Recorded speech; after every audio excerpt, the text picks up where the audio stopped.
I prefer to wait for the spotlight before I'm willing to speak.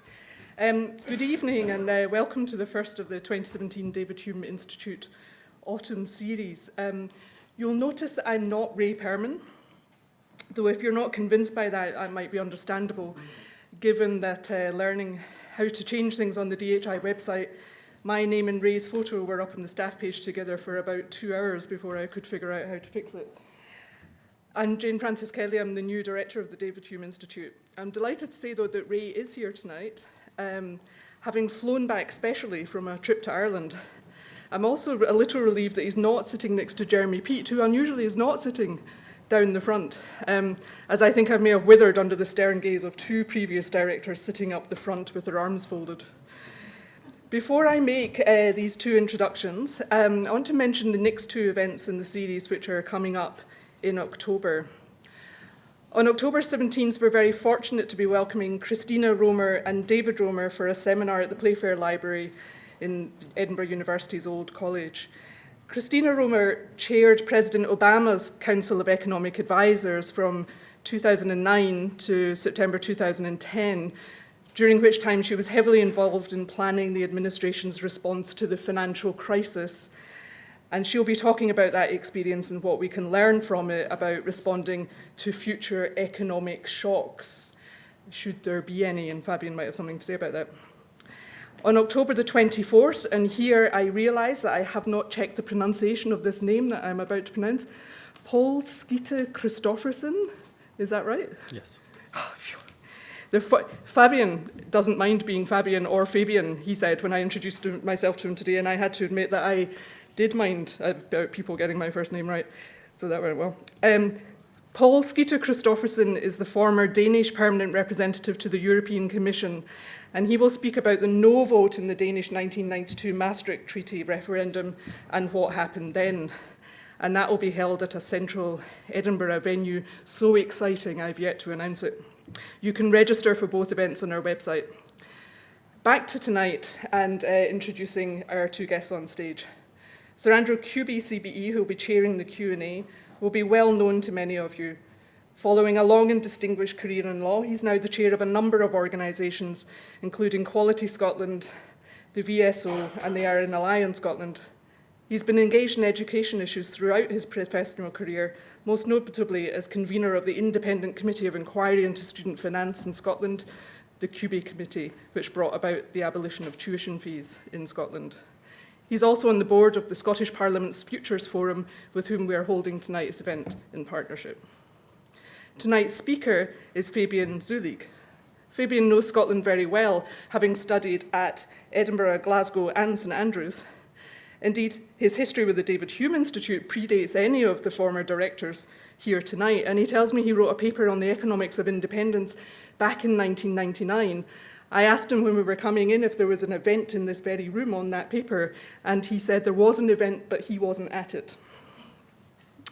Today, he is Chief Executive of the European Policy Centre in Brussels, Honorary Fellow at the Europa Institute of the University of Edinburgh, and Honorary Professor at Heriot-Watt, and was appointed to the Standing Council in Europe, established by the First Minister after the Brexit vote. His talk is entitled Brexit, the View from Brussels, which fits perfectly with our autumn series theme of Voices from Elsewhere. You will see that how others see us can be quite different from how we might sometimes view ourselves. I got a sneak preview of some of what Fabian will be saying about this at the Scottish Parliament earlier today, where his talk was described to me by a participant as bracing. So hold on to your seats and join me in welcoming Fabian Zuleeg.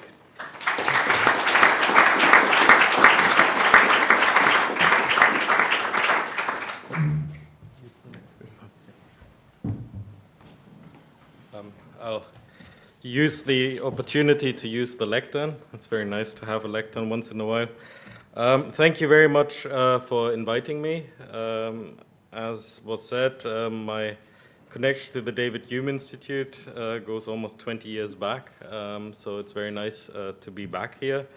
It is not so nice to be talking about Brexit. I did make a vow at some point that I would try to talk less about Brexit, but I'm failing in that quite considerably. I want to start my talk by making it very clear where I stand on Brexit, because I think it is important that I reflect on my personal position as well as the analysis which will follow. And the personal position is that I think Brexit is an incredibly bad idea. I think they are very, thank you. I think I was asked at some point by a journalist whether I could think of any upsides to Brexit, and my answer was no. So that will give you an idea of where this talk is going. I think economically it is a lose-lose proposition. It is a loss for the European Union, for the 27, and it is an even greater loss for the UK. But also politically, I think this is about an illusion of control in a world which is completely interdependent, which is interconnected, where we have to work together to actually solve the transnational problems we have. There is no way we can go back to national solutions to issues like climate change, like the security challenges we are facing, like the migration issue, which we're facing in many places. So the European Union, I think, is a unique instrument to deal with these kind of challenges. It is a way of getting countries to work together, which have in the past always solved their disputes through weapons rather than through talk. So the European Union, despite all its flaws and despite all the reforms which are necessary, I think is still by far the best tool we have to cooperate in Europe and to continue cooperating in Europe. To say it with a famous quote, we cannot aim at anything less than the union of Europe as a whole, and we look forward with confidence to the day when that union will be achieved. That quote is from Winston Churchill. So for a very long time, the UK belonged to this project, and I think it belonged to it not just economically, it belonged to it politically, but what we are seeing now makes it very likely that that is going to end. I think also from a personal point of view, I think the European Union has enabled an incredible change in the lives of many people. My connection with Scotland goes back to the time when I came here as a student, when I was able to do that. I studied here, I did my PhD here, I met my wife here. So I have a long, fond connection to Scotland, which I think without the European Union would not have happened. And I was talking at St. Andrews a few months ago, telling the students there that unfortunately that kind of story will become less likely. It will still happen, but it will happen less. So I think Brexit is also a personal tragedy, particularly for young people which will not have the opportunities which they had in the past. So that is my view on Brexit. And that is also the reason why I continue to be so involved in Brexit. But actually, when I look at my day-to-day work in Brussels, Brexit has become a far less important issue. Most people in Brussels now consider Brexit as a second or third order problem.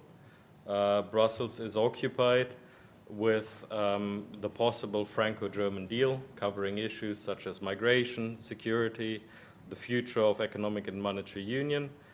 And Brexit features less and less. There are many voices which basically see this as a kind of trade negotiation in reverse. You have a team of negotiators which are tasked with dealing with this. There are about 200 or 300 people in total in the institutions working on this issue. But apart from that, it is not really touching the rest of Brussels. This is even more extreme in the capitals. If you go to Berlin, if you go to Paris, no one talks about Brexit anymore. You could see that very clearly in the election campaign in Germany. Brexit was a non-issue. It was not mentioned by the main candidates. It did not feature.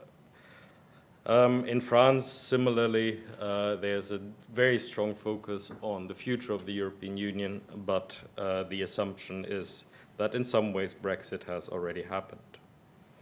So contrary to some press voices, particularly in the UK, there's not going to be a shift in the position of Germany, of France, of the national leaders. They have decided what their priorities are in the negotiation. These priorities are very clear. They have set them down for the negotiation team, and the negotiation team will execute those priorities because that is their job. Any kind of suggestion that the negotiation team somehow is divorced from national capital is completely wrong. The negotiation team is the embodiment of the national interest of the 27. It will carry out its job as trade negotiation teams for the European Union have done in the past. So there will not be a change to the positions of the European Union within this process, and I will come back to what that implies for the UK position.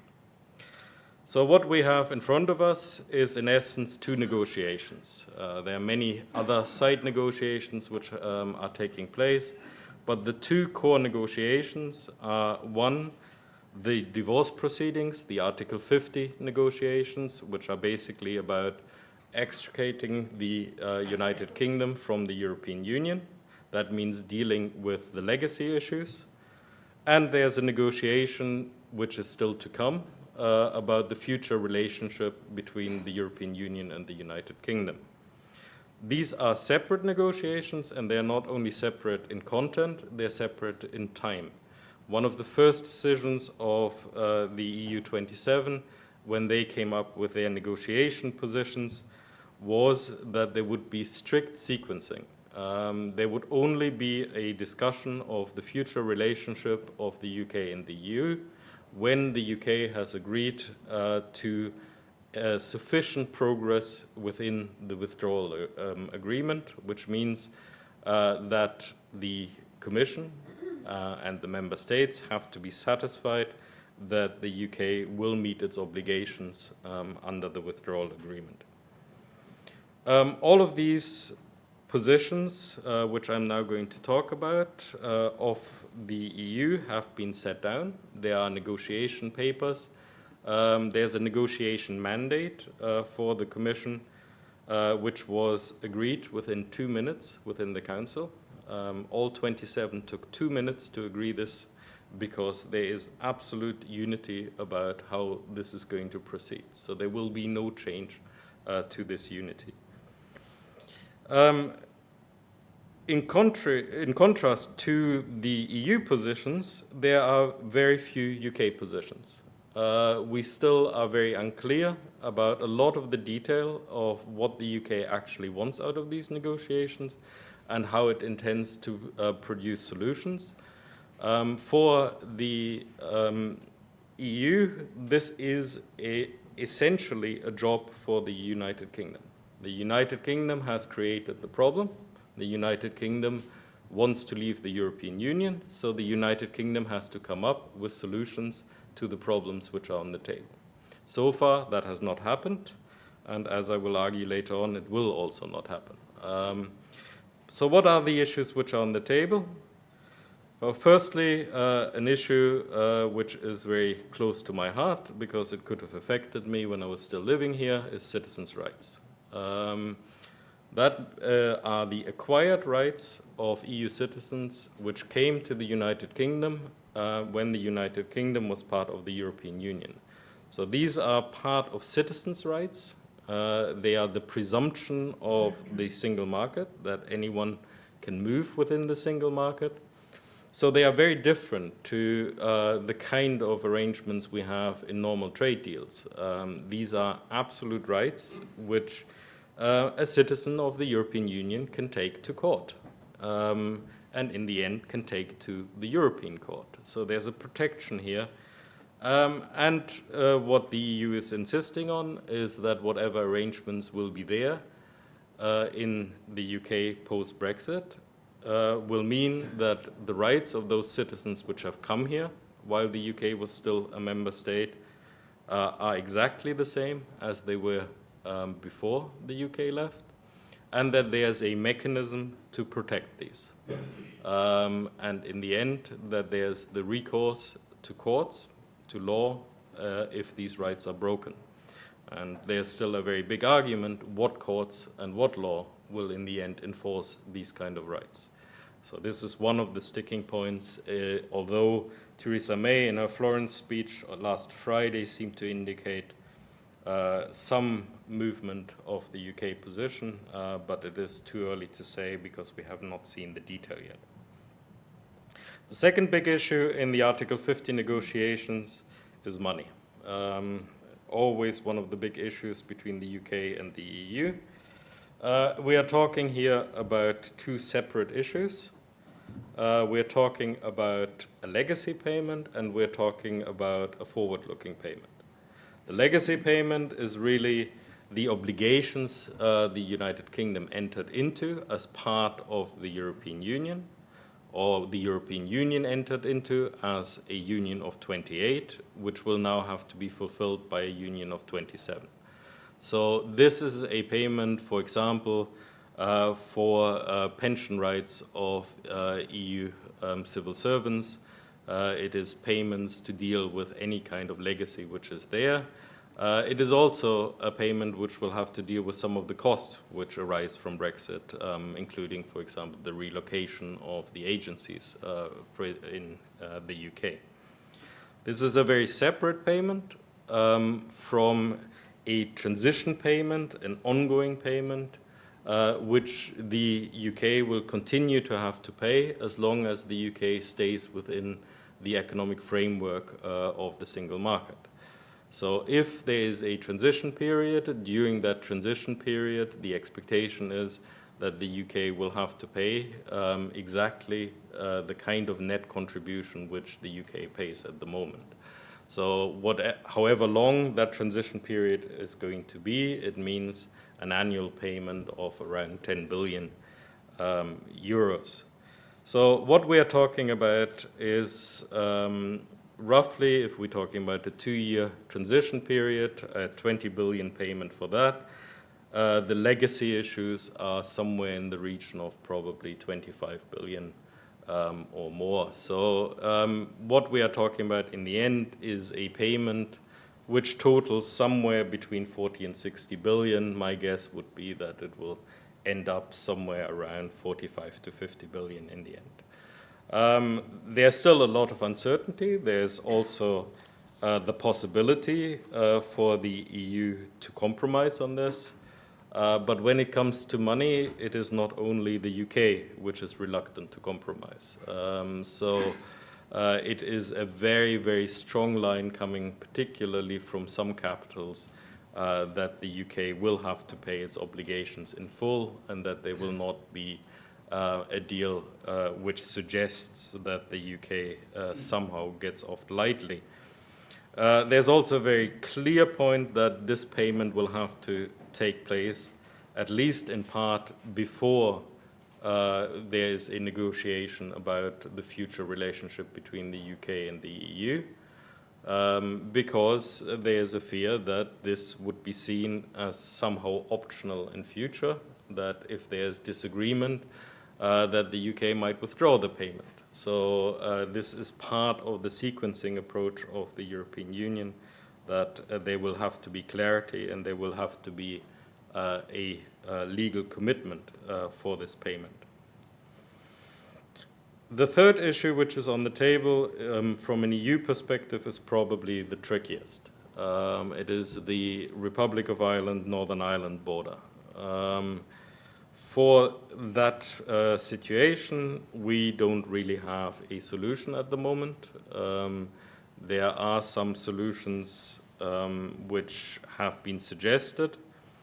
But in most cases, when you look at the practicality of those solutions, it is very difficult to see how they could work, and certainly it is almost impossible to see how they could work within the year and a bit we have left of negotiations before we have to go into ratification of the withdrawal deal. So there's very little time left. There are some suggestions about electronic customs, about, well, one think tank suggested there should be airships patrolling the border between Northern Ireland and Ireland.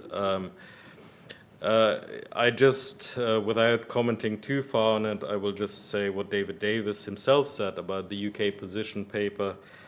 He basically said it was just a bit of blue sky thinking.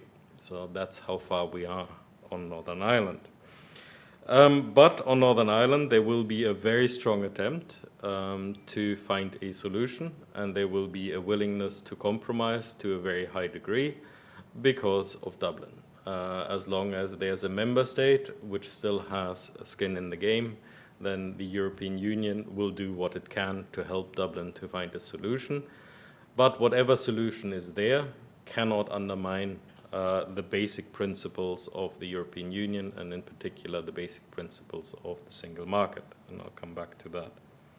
So those are the three issues where the EU has to decide that there's sufficient progress before we can start talking about the long-term arrangement. The fourth issue which has to be covered in the withdrawal agreement is the transition phase. It is not an implementation phase, regardless of the term used by Theresa May. A transition phase from a European perspective is very simple. It is continued membership of the European Union without voting rights. So all the obligations, all of the rules, all of the ECJ's judgments still apply exactly the same way as they would apply to a member state. But the country leaving has no longer got MEPs, it has no longer got a voice in the council. So you turn a country from a rule maker into a rule taker. That is the only transition on offer. There will not be a different transition. Also because the European Parliament has made it very clear that this is the way it sees transition, but this is actually shared in the capitals as well. On top of that, there's the question of how do we create legal certainty that whatever is agreed in the withdrawal agreement is actually implemented by the United Kingdom. This trust in the British legal system, and in particular the unease a lot of people feel with the doctrine of Westminster supremacy, has created a situation where people are thinking very much about how can you enforce whatever agreement is there. If there's a new government which comes into power in the next general election, which then wants to renege on some of the provisions which are there, that would create a lot of problems. So there is some progress now. In effect, the UK has conceded that there needs to be direct effect of the post-Brexit rules, but there's still the debate around whether in the end the European Court of Justice has to be the final arbiter of any kind of dispute. And my expectation would be, because of the distrust which is there, the ECJ will still have a role post-Brexit, and I would also expect that certainly in the long-term relationship, if we get to that negotiation, the EU will use what is fondly called guillotine clauses.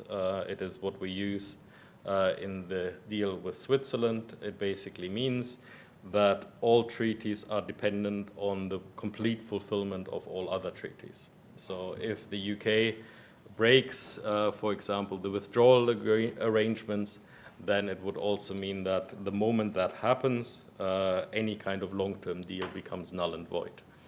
That is quite a draconian clause, and it also is a very difficult clause for business, because it means there's always that threat that this might happen, but it is something which has been applied to Switzerland in the past. Once we have got this agreement on these issues, citizens' rights, money, Northern Ireland, and transition, we then can start talking about the framework of the future agreement. Article 50 does not talk about the deal.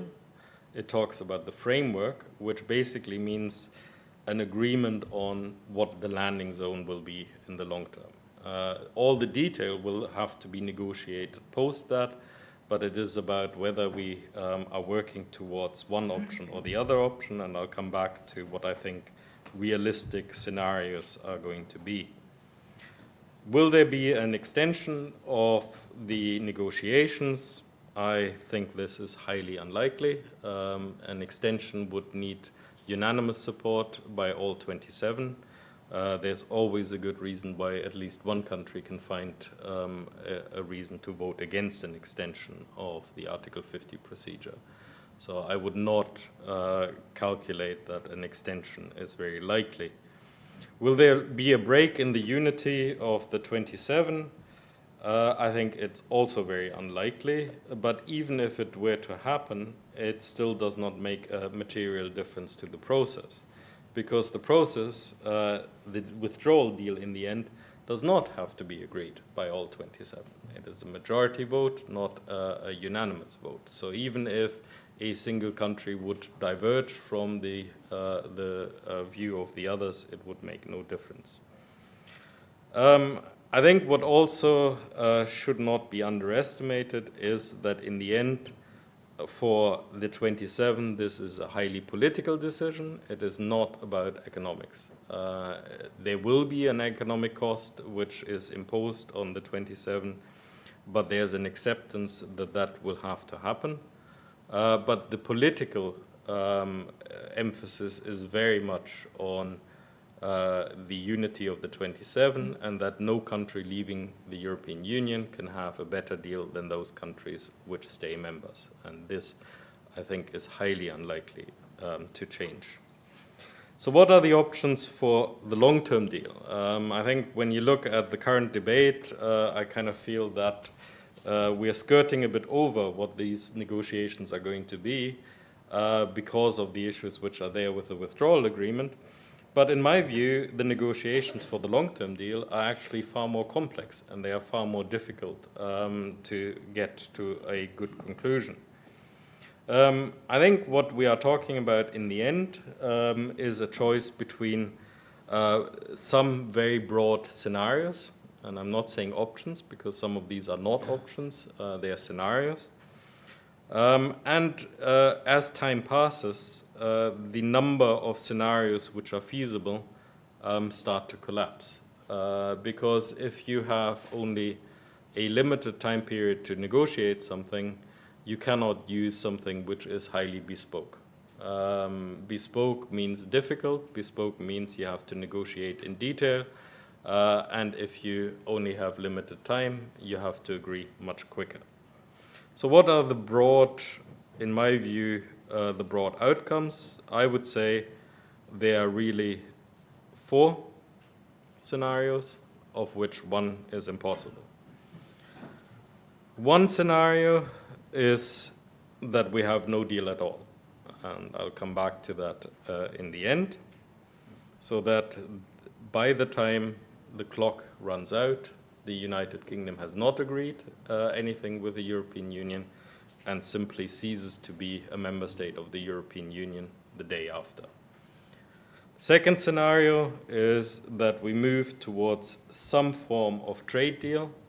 I know that Theresa May said in her speech in Florence it would not be Canada and it would not be Norway, but in essence it is about Canada. That is what the trade deal on offer would most likely look like. Most people talk about Canada Plus because there are some other issues which might be thrown into the mix. It could be issues around security, for example. There could be other flanking policies. I'll come back to those. But at least in terms of trade negotiations, this is a feasible outcome, at least in the longer term. And I'll come back to that. So this is a realistic scenario. The third scenario is the one which is not going to happen, which is having the benefits of the single market, but not having the obligations of the single market. That is the having your cake and eat it too scenario, and there is no way the European Union will ever agree to this. It violates exactly the political guidelines which have been there from the beginning, that a country which is leaving cannot benefit from membership of the club. So this is impossible to do. What are these red lines within the single market? The red lines are that freedom of movement of people has to be respected. That is part of the single market. It is not an optional extra. It means that there are financial obligations for the countries which take part. And it means that there has to be an acceptance of the jurisdiction of the court, maybe indirectly, and I'll come back to that, and of all the rules of the single market. These are all the red lines which the Brexiteers have said are unacceptable for the United Kingdom. So unless there is a change in these insistence on these red lines, this option becomes impossible. But if there is a change, then I would say there is a feasible scenario, which for sake of brevity I will call the Norway scenario. I'll come back to what that actually means. But that actually is being inside the single market with all the obligations which come with that. Apart from that core discussion around what kind of scenarios we have in terms of economic cooperation, there will also have to be a discussion on the numerous flanking policies which are there, where there's continued cooperation between the European Union and the UK. So these are issues like the European Research Area, Erasmus, the areas in justice and home affairs, the European arrest warrant, issues like that, Euratom, trade in nuclear materials will have to be somehow redecided. The Open Skies Agreement, the regulation of aviation within the European Union, and a huge number more. So I've linked this in the past to some form of horrible advent calendar. Every time you open another door, you find another problem, because all of these are treaties which have the European Union as the treaty partner. So if the UK leaves, there has to be a renegotiation of these treaties. So there's a lot to deal with, and I think that there are a number of political reasons why, in the end, the most likely outcome is actually no deal at all. But I will try to be maybe less bracing and a bit more optimistic and talk about what the other options might be and what we have to do to get there. And I want to start with the Norway option, or the Norway Plus option, because the Norway Plus option means membership of the single market, but also, I think particularly because of Northern Ireland, membership of the customs union, as well as cooperation in other areas such as agriculture and fisheries. Why is that option in my view, economically the most advantageous or the least costly? It is because it ultimately is a relatively small change to the status quo. As long as the United Kingdom stays within the single market, it will have all the benefits which come from single market membership, with the one caveat that it is politically not the same deal, because Norway does not have a vote in the council, Norway does not have MEPs, so Norway has to be a rule taker rather than a rule maker. But apart from that, in economic terms, it does mean being in the single market, and that is hugely advantageous. And I think when you look at the debate in the UK, very often you get this image that a trade deal is very close to a single market, and I think this is something which really has to be disabused. A single market is completely different from a trade deal. It deals not only with tariffs and quotas, it deals with a huge array of non-tariff barriers, which are far more important now than they have ever been before. It deals with issues like services, where international trade agreements are very weak, which are particularly important for the UK. It deals with bureaucracy, it deals with the time it takes to get things done. If you look at integrated supply chains, it is impossible to have border procedures which hold up your product. There are some car parts which go back and forth between the UK and the rest of the European Union 42 times. You cannot do that if there's any form of border. It becomes economically unviable. A single market has a common legal framework. It has harmonization, or at least mutual recognition, of a vast number of regulations. And it has a rule of law across borders. It means that you have a court you have recourse to in the end, all of which is actually an essential part of the single market and was very much supported by the United Kingdom when the single market was created.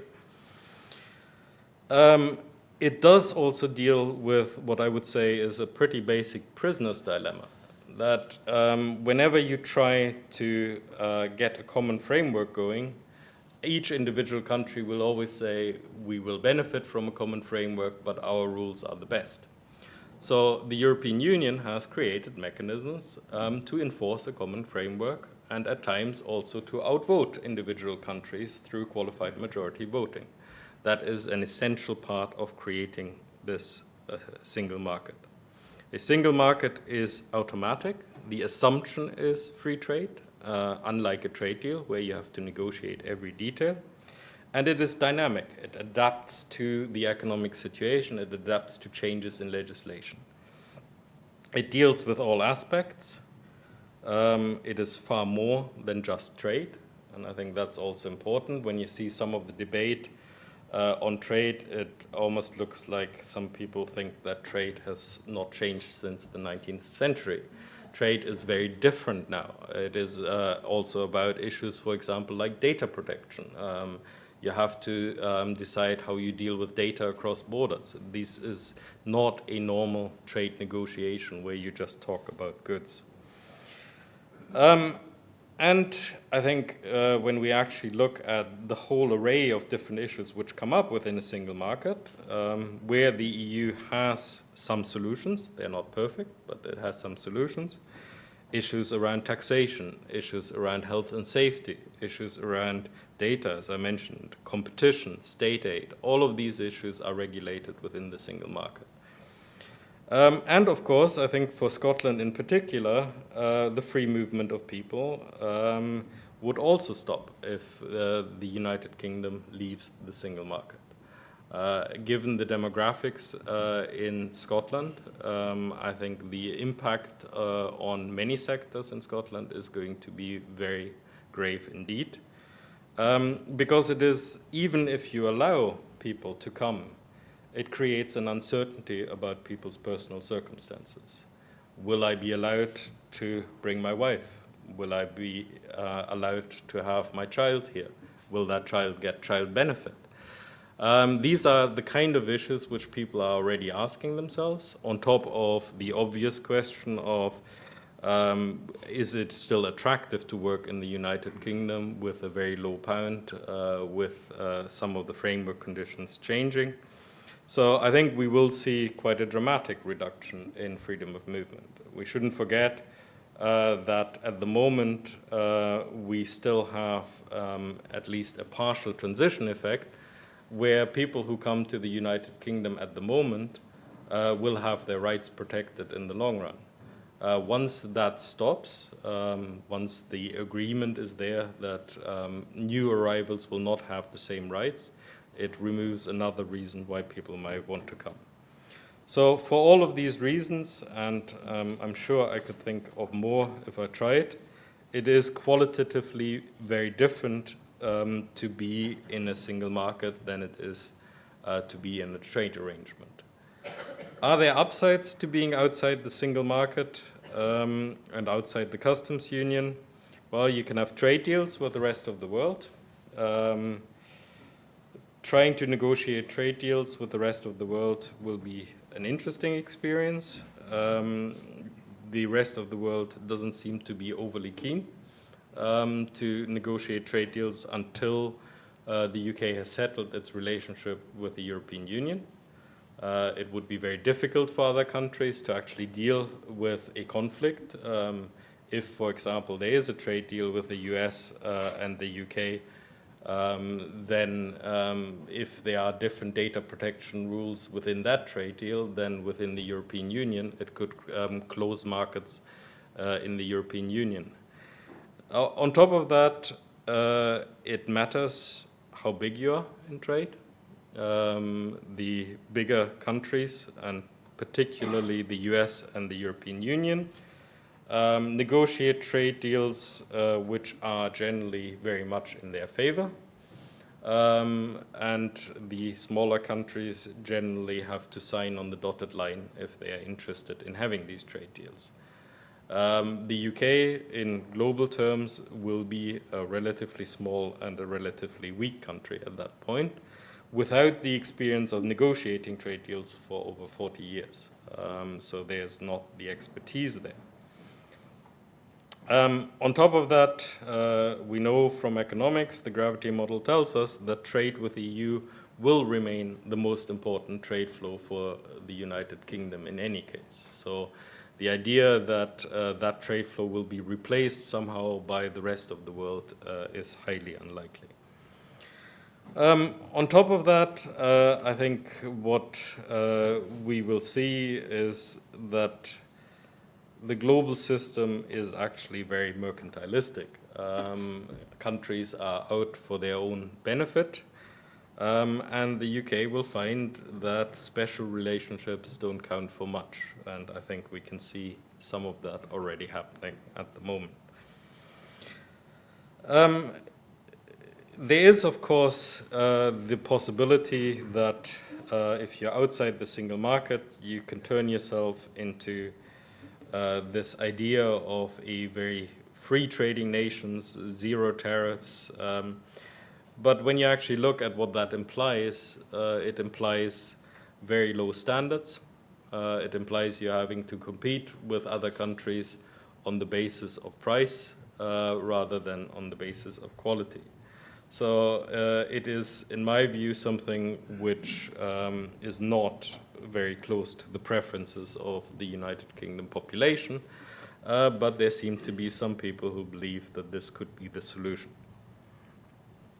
So if it is the case that because of the obligations which come with single market membership, the UK rejects that option, then we can move into the negotiation for a trade deal.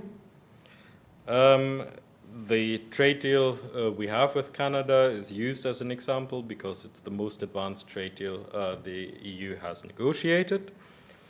But there are a number of drawbacks of these kind of trade negotiations. The first and probably the most difficult to deal with is time. Trade deals take time. The Canada deal took 5 years of intensive negotiations. If you calculate in the time before when we talked about it, it's 7 years. So it takes a long time to get a trade deal off the ground. This one will be even more difficult because with the UK, we cannot do what we normally do in trade deals. In trade deals, there are always some areas which you can exclude from the negotiations because they are a bit too difficult to deal with. In this case, we cannot do that because all of the areas are integrated, so we have to talk about all areas within a trade deal, including tricky areas such as agriculture, fisheries, etc. It is also one of the worst trade deals anyone will ever negotiate because it is a trade deal which is not about distributing gains from trade, but it is about distributing costs from disintegration. You are negotiating downwards from a high level of integration, so you have to go to every sector in your economy and tell them how much of the cost that sector will bear of the final deal. it is not something which trade negotiators are very keen on negotiating, because for them it is about opening markets, not closing markets. A trade deal also does not contain all the issues which are important to the United Kingdom. Services will be much more limited than you have in a single market. And it doesn't deal in the same way with non-tariff barriers as a single market can. Within this trade deal, there will be a balance of power issue for the UK as well. The EU is by far the bigger country, economically speaking. So I would expect that any trade deal will be more weight in favor of the rest of the EU. And sometimes it seems to be that people in government are surprised by this. The UK will be a third country, and it will be treated like a third country. That is how trade negotiations work. This is how relationships between the EU and third countries work. That means in these trade negotiations, there will be individual national interests of every single one of the 27, which will be pooled into a negotiation position, and then the Commission will be tasked to deliver that negotiation position. And you can go through the whole exercise country by country, and you can see lots and lots of tricky issues. You take a country like Spain, for example. Well, Spain is unlikely to agree to anything unless there is something in there about Gibraltar. Spain is unlikely to agree to anything unless there is extensive rights for the Spanish fishing fleet to fish in UK waters. Spain is very unlikely to agree to anything which does not deal with the UK pensioners, which are settled in Spain and are using the healthcare system there. That is just one country. You can multiply that by 27, and you get an idea of how complex this is going to be.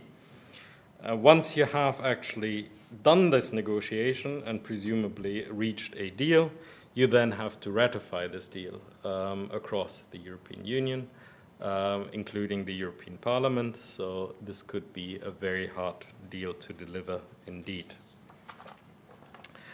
So single market looks unlikely because of the obligations.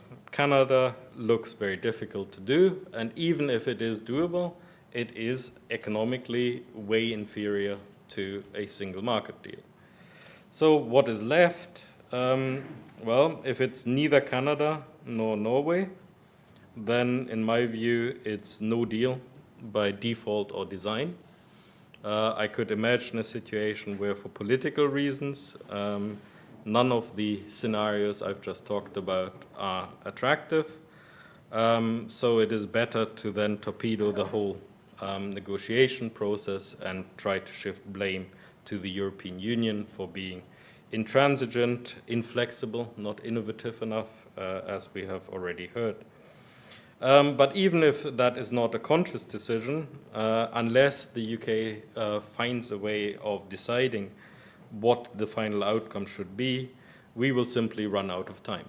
The clock is ticking. We have pretty much 1 year to make this decision about where we want to go in the long term, and if that doesn't happen, the UK will simply be outside. What would be the effect of the UK dropping out in that manner?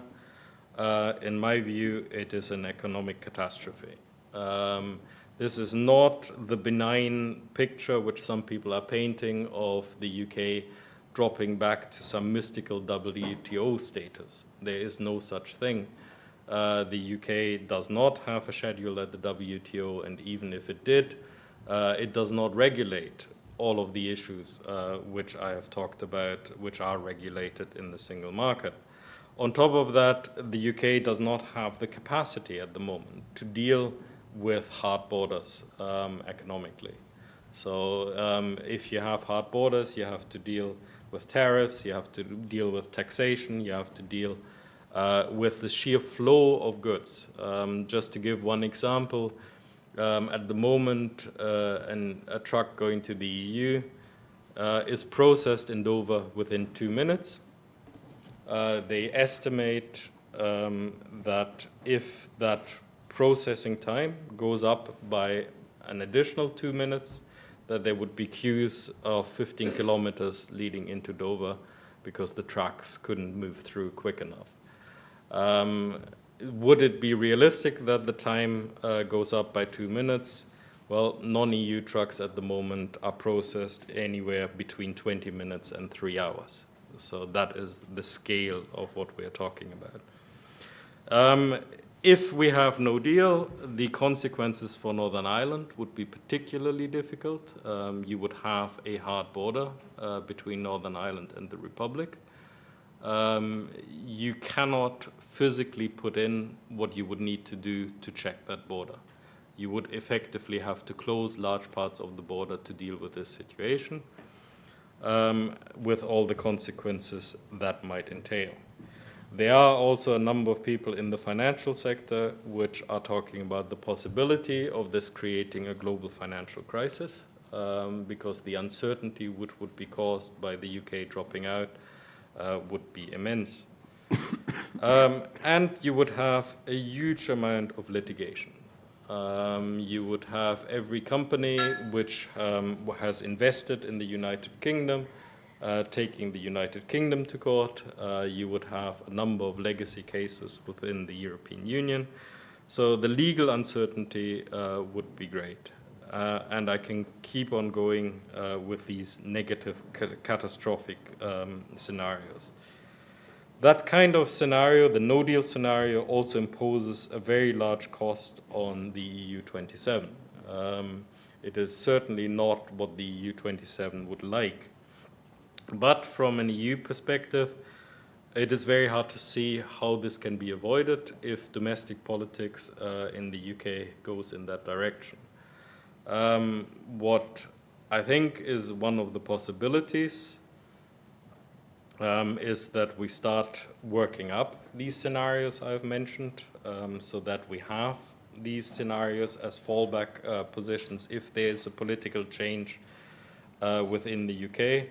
But if there's not a political change in the UK which makes one of these scenarios acceptable, then I'm afraid we have to start contingency planning for this catastrophic outcome. I think from my perspective now, I would put the chance that it will come to that catastrophic outcome at 80% or possibly more. So it is a fairly bleak outlook. I think it can still be avoided, but it will not be avoided, and I just want to repeat that at the end again, it will not be avoided by the European Union compromising on its principles, on compromising on the rules which govern the single market. That is not going to happen. If that is the choice which is on the table, then the EU 27 will let the UK crash. Will it happen in the end? Well, I will close with one quote from David Hume, given that I'm talking at the David Hume Institute. One of the quotes he said, which I think is quite fitting, that men often act knowingly against their interest. Thank you.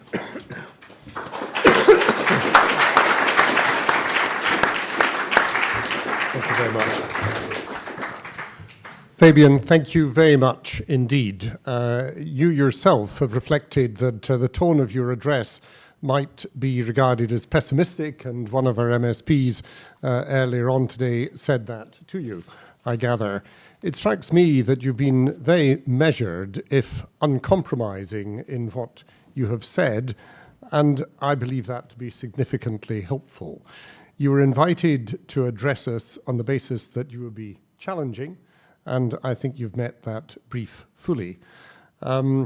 I like to think of myself as a mariner, and although this is not a technique to be undertaken too often, it is very interesting to look down the other end of a telescope, because surprisingly the image you see is rather different. I think you've helped us see a different image to that which is offered to us by many in our media, and certainly many of our politicians. I judge an event like this by the attention and the silence of an audience, and your audience have been really very, very attentive. So you have them with you, at least in the context of what you've been saying. So this is now an opportunity for the audience to be restive, you'll be pleased to know, and I hope you will respond to that. If I may just give some ground rules in regard to that, because I hope in the process of this it may be possible for others to scope perhaps a different Advent calendar than the one that you touched on your way through. There are microphones. Two of my colleagues have these at the moment. And when I ask for questions, I'd be very grateful if you could wait till they reached you and if you could identify who you are. You probably do know who you are, but it's always very helpful for us to know who you are also. What I would choose to do is take 3 questions at a time, so if we can clump them together, that would be useful. So who would like to start? Yes, sir. All right, thank you very much indeed. I found that intriguing, although rather worrisome. I mean, there's no greater support of myself for Remain, but as each phase goes by, the general election, the party that was for rerun did not get much support and so on. One sees the different scenarios running out. The one thing you didn't really touch on, though, and I'm intrigued as whether you think there was an option on it, is the transition period. Because if the transition period were to run on for a longer time, is that a way where we could get right up to the edge of a cliff but not actually fall over, and eventually there will be another general election? Okay, thank you. And immediately in front. And if I can just remind you, if you could say who you are, that'd be kind. Yes, I was Mike Hatch, just an individual member. Okay. And I'm Ken Thompson. I'm the lead official in the Scottish Government on EU exit. So I have the benefit of listening to Fabian and his colleagues in the First Minister's Council. My question to you, Fabian, is what advice would you give to the Prime Minister rather than the First Minister?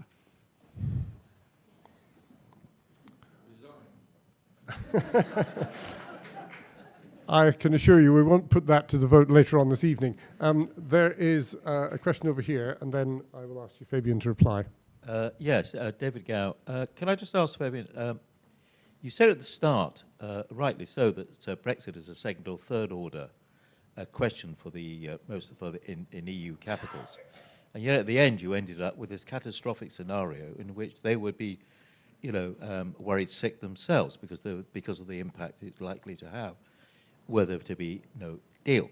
So are you actually convinced that that is still the case? And equally, or on the other hand, if you can reverse it, would there be huge signs of relief if, as some of us in this room actually would like, the whole process was stopped and actually basically the Brits said, sorry, we made a terrible error, bugger the referendum, we're staying in? Fabian. Easy questions. Yep. I think a transition period can buy some additional time, but we have to be careful here. Transition period is a component of the withdrawal agreement. So you have to agree the withdrawal agreement first before you can have a transition period. And that transition period, for reasons on both sides, will be time limited. I don't think anyone can sign up to an indefinite transition period.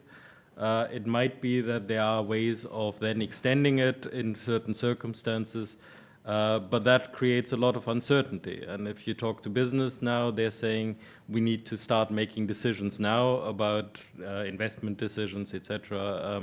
We cannot wait much longer. So a transition period, I think, is a little bit of help in terms of postponing the moment of going over the cliff edge, but no more than that. And on top of that, a transition period has to have a destination. You have to know what you are transiting towards to be able to manage that process. So if, for example, we decide we are going for a trade deal, then we have to start the negotiations on that trade deal. We don't have the time to just wait till after the end of that transition period. So it doesn't remove the political difficulty that what is economically least harmful is politically most difficult for those who have supported Brexit. What advice would I give to the Prime Minister? I think she will have at some point to make a principled decision whether she puts the interest of her party before the interest of the country or the other way around. She will have to stand up in front of her party at some point and tell her party that in the process of exiting the European Union, there are stark choices to be made, and that includes accepting the conditions the EU 27 have set for the withdrawal agreement. If that does not happen, we will run out of time. The problem with that kind of principled stance is that she might lose her job over it. But that, I think, is the difference between a party politician and a statesman or woman. In terms of the EU 27's view on the no-deal scenario, I think to some extent there is still this belief, which I find on both sides of the channel, that that is such a negative scenario that nobody can seriously end up going there. So that we might get close to it, that we might look down the cliff edge, but then we decide that this is not what we're going to do.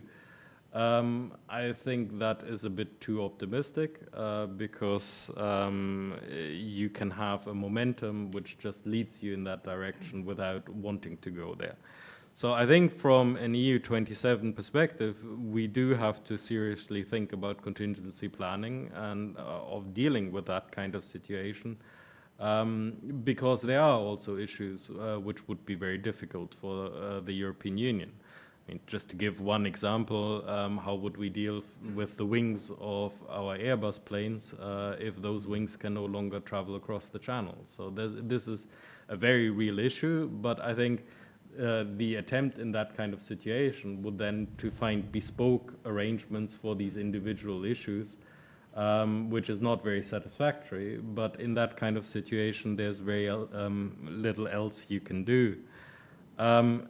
But, and this I think is also a change in the mood, in the confidence of the EU 27, there are also more and more voices which are saying that if it comes to this, economically this will create a transition cost, it will be difficult. There are also benefits that should not be forgotten. We already see countries maneuvering themselves into position, for example, to get the EU agencies which are going to come, to get the investment which is no longer going to go to the UK.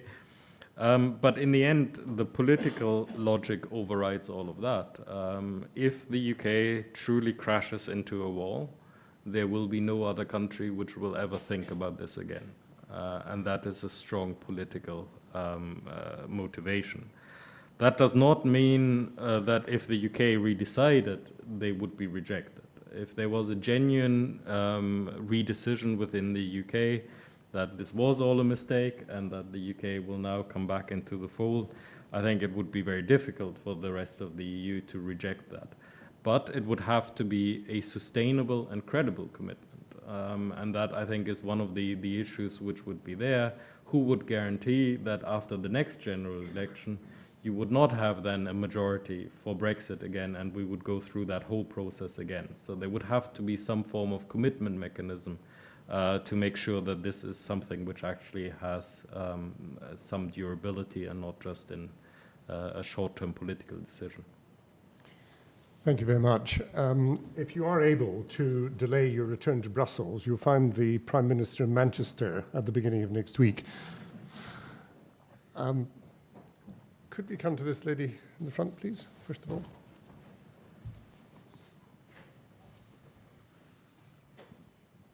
Thanks. Kirsty Hughes from the Scottish Centre on European Relations. I agree with most of what you say, Fabian.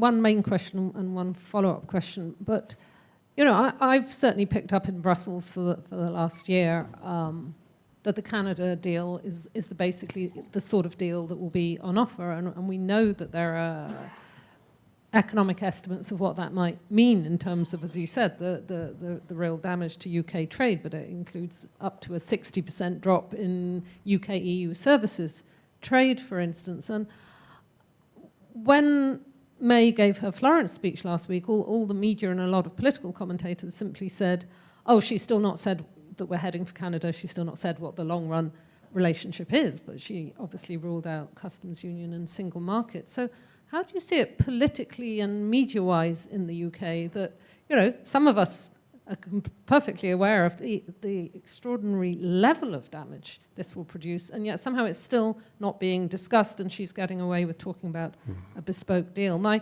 not intended to be flippant follow-up question was, if in the next year Sadiq Khan became leader of the Labour Party and was heading to be Prime Minister, and we suddenly were in an Irish second referendum situation, are you absolutely sure that at that point there would be no marginal offer on free movement? Okay, thank you.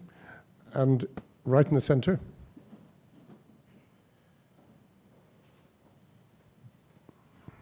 Hi, Yosa Yarvine from Young European Movement Edinburgh. Last Friday, Alan Smith, MEP, discussed potential concessions required of Britain in the case of a second referendum and a British withdrawal of Article 50. And he said that those concessions would be limited rather to opt-outs from policy areas such as justice and home affairs, rather than Schengen or Eurozone or the rebates. So I was wondering if you agree with his assessments, and this whole idea about a commitment mechanism was very new to me, but I find it very fascinating, so I would like you to elaborate if possible. Okay. And then on the far side here, and then we will pull these together. Thank you. I'm Bill Howard, Chair of New Lanark Trust. Thank you for a very realistic assessment. Can I take you back to the final comment you made at the end of your last contribution, Fabian, where you've made it very clear that the negotiating position of the EU 27 is absolutely fixed, and we all read it was agreed in 2 minutes and so on, and that's almost unheard of. That's very clear. What I thought you were coming on to towards the end, though, was something you've not touched on, which is the potential changes that might happen within the European Union itself during the remaining negotiating period. And I'm wondering to what extent some of the changes that might emerge from the German election and Monsieur Macron and the other things that are happening in Europe might lead to some adjustments in some of those basic principles that you've been speaking about. And my reason for that is that if such changes were happening in the background and it came to another vote here in Britain, it might make the EU that bit more palatable to some of the people who have taken offence at those four principles. I wonder if you could elaborate on in other words, what's happening in the background rather than just at the negotiations. Thank you. Okay, thank you. Okay, why are certain things still not being discussed? I think for reasons of, in part, the media and in part mainstream politicians in the UK, there has neither been a realistic discussion of what these options entail. And yes, there are certain studies which suggest, credible studies which suggest certain things, but you also then get other studies which seem to suggest that other things are possible. And I do call them having your cake and eat it too options, but they keep coming up in both political positions of the mainstream parties, in the newspapers, that somehow the EU will compromise on these principles. So I think that is stopping the debate from becoming realistic. And the misinformation about what is happening on the other side of the channel and how others actually see this process, I think is very great. I very often, when I read British media, I don't recognize the debate which I'm actually witnessing in Brussels, Berlin, and Paris. Would there be, in case of a second referendum, I think there's a small part of the European Union which is still believing this might happen. This is not something which by now the majority thinks will happen. If it does happen, would the EU move? I think it depends very much on the circumstances, and it depends on what actually is on the table. Are we talking about another in-out referendum? What kind of status would that in-out referendum have? Or are we talking about a referendum about a withdrawal deal? Or are we talking about a referendum about the long-term deal? So I think there's a lot of uncertainty, and that brings me back to this commitment mechanism. I think one thing which has been highlighted by this process is that unlike, as far as I can see, every other Western democracy, the United Kingdom does not have the same kind of constitutional provisions other countries have. So the ability to reverse even fundamental constitutional decisions in future is something which is worrying the negotiators on the EU side, because it means that whatever is being decided might actually be redecided. So even if the UK decided now to stay in the European Union, how long would that last? Would it just be a question of another Westminster majority then voting against it? And certainly from an EU perspective, that kind of uncertainty and that kind of upheaval is something which nobody wants to see. You're actually getting to hear more and more voices which are basically saying, let's get it over and done with. This has gone on long enough. We just need a resolution of this so we can move on, because the rest of the EU is also looking at the other policy areas to make progress in areas which are also politically difficult. Will there be changes in the European Union? There will, I think, certainly be changes in the European Union, but they will not be about the basic treaty provisions. Because if they touch the basic treaty provisions, then we will have to go through a treaty change procedure. There's even a question whether it's possible. I think the court might take a very different view on this. But in any case, to do that, we would take decades. And it would be a very uncertain process, because it would have to go to referenda in a number of countries. So at the moment, nobody's talking about doing anything like that. I think what we will see is that, particularly in one area, freedom of movement, there will be more action in terms of trying to curb what will be called abuse of freedom of movement. So what is seen by a number of countries as a minority of people abusing the system. But even there, I would actually not expect too much in substance. I think there will be a lot in terms of rhetoric. But when you actually look at what member states can already do in terms of limiting free movement, it is quite extensive, and particularly the jurisprudence of the European Court of Justice in the last years has extended that interpretation by quite a bit. So it is ironic that really it is many things the UK could have done already as a member, which actually become more difficult to do once the UK has left. And I think this is one of the paradoxes of this, that in the end, it is far easier to change the European Union from the inside than from the outside. In the end, the European Union will decide what direction it wants to go now without the UK, and I think that process is already happening, and you can see it everywhere. So I do not think that it will change so fundamentally as to have an impact here. But I think in the end, this is very much about domestic UK politics in any case, rather than what is happening on the other side of the channel. Thank you very much. I should explain that I have a cough at the moment, not that I'm becoming overwhelmed with emotion by your responses. Now, there were other hands just a moment ago. Who would like to? Yes, sir. There are two directly in front of each other. Yep. And then immediately behind, and then I'll come to the left. Thank you. My name's Ian Wright from the University of Glasgow. In the run-up to the referendum, we were told that there was no possibility at all of coming out of the customs union and the single market Apparently now it's the settled will of the people. Northern Ireland and Ireland is very problematic, as you alluded to at the start of your talk. If the UK decides to leave the single market and the customs union, I think it's going to be almost impossible for the Northern Ireland economy to do anything other than accept more subsidy from the rest of the UK.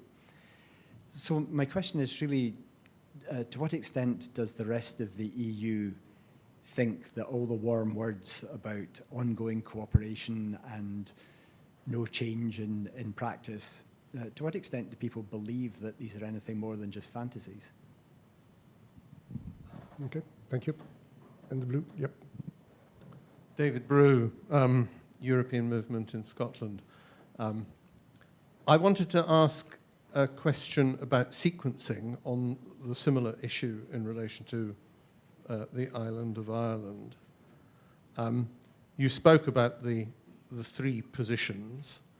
It strikes me that citizens' rights is capable of resolution without talking about trade, that the financial issues are capable of resolution without talking about trade, but it is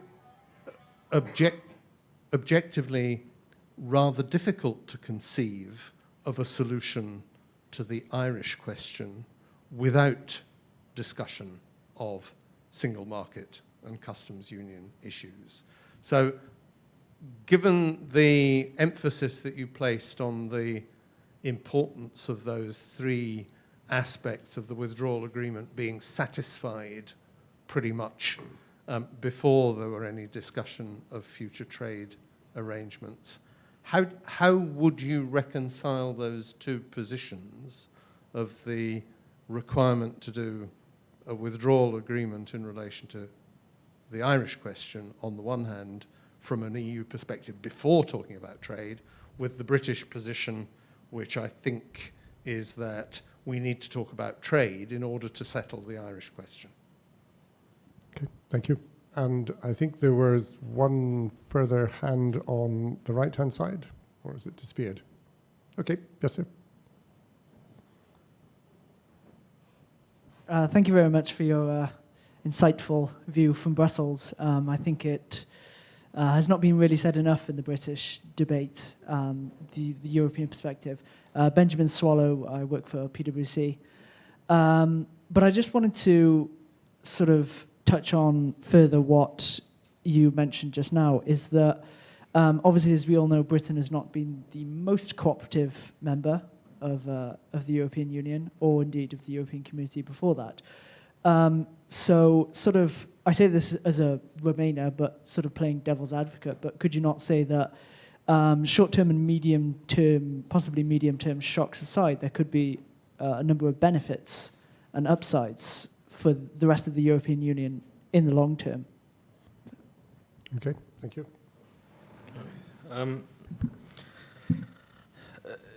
The question of the border is an incredibly tricky question, and for the moment, no one has a real solution apart from that Northern Ireland stays in the single market and the customs union.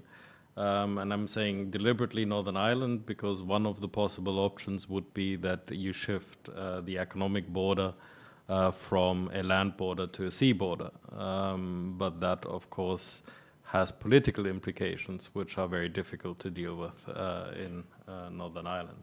In practical terms, it is actually much easier to have a sea border than a land border. You can designate ports, you can designate airports, and you can deal with that. But politically, it probably isn't a solution. It is true that there is a difficulty in the sequencing that you cannot find a real resolution for Northern Ireland until we know what the long-term solution is going to be. But that's not how I would interpret the sequencing on this particular issue. On this particular issue, in the end, we're not talking about having a final solution, but we're talking about sufficient progress.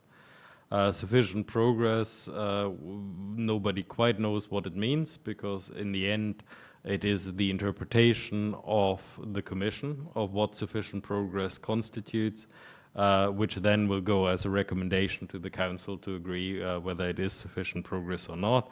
But I would expect that on this question in particular, it will be to a very large extent Dublin which decides whether it's sufficient progress or not, because in the end that is the member state most affected. I think it is very hard to see how you can have ongoing cooperation on this issue if Northern Ireland is outside the single market and the customs union. I don't see an economic solution which is particularly straightforward. There are some solutions which you could introduce, which would keep the border as light as possible. So you could try to emulate the customs border between Sweden and Norway, where there are electronic means of dealing with a number of things, where there are wide-ranging corporations which make some of the physical checks, not all of the physical checks, but some of the physical checks less necessary. But that actually requires an enormous investment in actually creating the systems which have to be able to cope with this kind of traffic. And I think of all the experts we've talked to who have looked at this issue, they unanimously say it cannot be done in the remaining time frame. So this would be for the very much longer term that you actually create this. So you will need a transition period just to get this level of border introduced. So it is a very, very tricky question. But for political reasons, I think it is also difficult to see that the UK will stay in the single market and the customs union, at least. That seems to be the statement at the moment. So I think this will create a very real cost, and it will create certainly a harder border than we have at the moment. There will have to be some border controls. But in the end, it is still, in the current negotiations, it is said that the responsibility is still with the UK to come up with solutions. The European Union has been very strict on stipulating that the UK is creating the problem, so the UK has to come up with the solutions to that. My view is actually that we should move from that position, because I do not see that the UK is politically capable of coming up with these solutions anymore. That might be difficult to sell politically in the UK, but I think we need to come up now with possible scenarios of what the future relationship might look like, including on the Northern Ireland issue. Is there a benefit for the EU27? I think the role the UK has played is not as negative as it is often portrayed. The UK has actually, in most policy areas, worked very constructively within the European system, not very publicly, but very constructively. Yes, there have been some issues on big steps of further integration. But there, I would say that it has always been a bit too easy for a number of member states to hide behind the UK veto. There have been a number of member states which have been equally reluctant to go further in integration. So if anything, the benefit from the UK leaving is that a number of these countries now have to be much clearer about what their political preferences actually are. But I think what we are going to see is inevitably a move towards further integration in some areas, because there are unresolved problems. So this will start happening. I think it would have happened whether the UK had stayed in or out, because there are already differences. We already have differentiated integration. The UK has not been involved in the euro. It has not been involved in Schengen, which are two of the areas where a lot of reform is going to be necessary. So I would expect this will happen. Well, ladies and gentlemen, I will take one final question, particularly From the back. Thank you very much, Keep it brief, Andrew. please, Jeremy Peat, former director. I hope I'm not going to get some of this all wrong, Fabian. I remember Eddie George saying that if you thought you understood what he was saying, you weren't listening carefully enough. And I rather felt that at sometimes with your excellent delivery. Can I ask you when the crunch time comes, so far as the UK is concerned, in these negotiations? The Article 50 negotiation time limit was 2 years, as I understand it, and you stated in order to enter a transition period, which you defined as all the obligations but no vote, you had to know to what you were transiting. So when do we get to the position that the options narrow and the risk of the cliff edge becomes genuine? How long have we got for Mrs. May to prove a statesman or some alternative way forward to emerge? Okay, we'll just take that, if we may. Fabian? Sure. I think we are already seeing the options narrowing. The idea that you can create a bespoke deal, which is very specific to the UK's circumstances, I think that time is gone. There will have to be a use of the kind of models which are there at the moment, so we already have a narrowing of options. But I think in the end,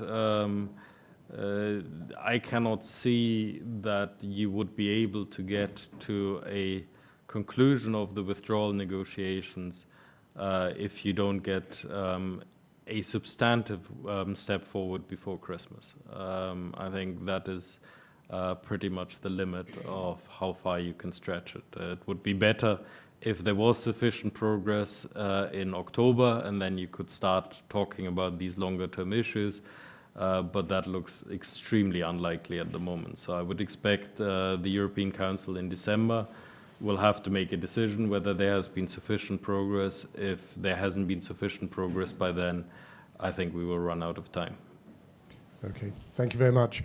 Ladies and gentlemen, when Jane Francis asked me if I would be willing to chair this evening, it was with a steely look that she said on one condition, that you end at 7:30. Well, we're just marginally into injury time. But can I say to you that you've been an absolutely splendid audience. You've not been restive at all. And the questions, it seems to me, have been very discerning. But I would now be pleased to invite Sir John Elvidge as the chair of the board of the David Hume Institute to propose a vote of thanks. Thank you, Andrew, and I'm mindful about that point about being in injury time.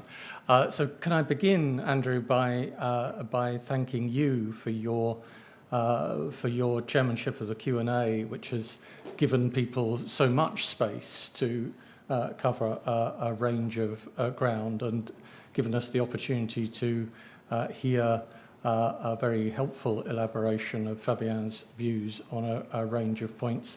And thank you as a representative of the Scottish Parliament's Futures Forum and your colleagues for your sponsorship and of this event and your collaboration in making it a success. Fabian began by saying that he had taken a vow to try to talk less about Brexit. There are many people that we might wish had taken a similar vow and would stick to it, but Fabian clearly is not one of them. It's been obvious this evening that Fabian has not exhausted our appetite for listening to him talking about Brexit, and it, as Andrew has said, it's been obvious from the rapt attention with which everything you had to say has been listened to by people here, Fabian, that everyone in the room appreciates that. Perhaps the only thing that as a group of people we offer you in return is that instead of bracing as an epithet that you were offered this afternoon, members of the audience have offered you two alternatives to that. You can take your pick, I think, from realistic as one description of what you've offered us, or insightful as another. Both of those things seem to me to be true and an accurate reflection of the immense value that you've offered us this evening. So thank you very much.